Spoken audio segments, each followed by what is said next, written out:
അങ്ങനെ പാഷൻ ഉണ്ടായിരുന്നു ചെറുപ്പം മുതൽ?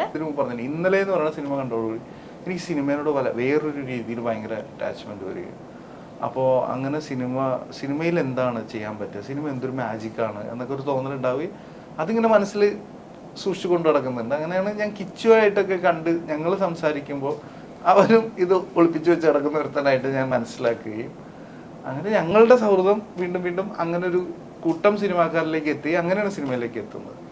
ഇതിലിപ്പോൾ എന്താ പറയുക, വാപ്പിച്ചി നേരം എന്ന് പറഞ്ഞ സിനിമയൊക്കെ ചെയ്തു, എന്തോ ചെയ്തു, വാപ്പിച്ചിക്ക് എന്തോ അറിയാം.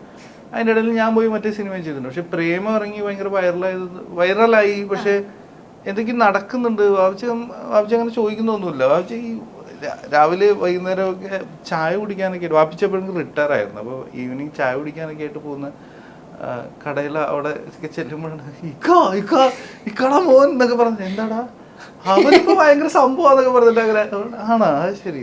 അപ്പോഴും പുള്ളി ഇങ്ങനെ ശരി നീ സിനിമയിൽ അഭിനയിച്ചാ അപ്പൊ ഞാൻ പറഞ്ഞു 2-3 സിനിമ. അത് ശരി ഓക്കെ പറഞ്ഞു. പത്രത്തിൽ എന്റെ ഫോട്ടോ വന്നു, ന്യൂസ് പേപ്പറിൽ, മനോരമയിൽ, പ്രേമത്തിന് ശേഷം മനോരമയിലോ മറ്റോ. അന്നാണ് ആള് വിളിച്ചത്, എടാ നിന്റെ ഫോട്ടോ ന്യൂസ് പേപ്പറിൽ വന്നിട്ടുണ്ടല്ലോ എന്ന് പറഞ്ഞിട്ട് വിളിക്കുന്നത്. അപ്പോഴാണ് അവർക്കൊരു ക്ലാരിറ്റി കിട്ടുന്നത് ഈ കാര്യത്തിൽ.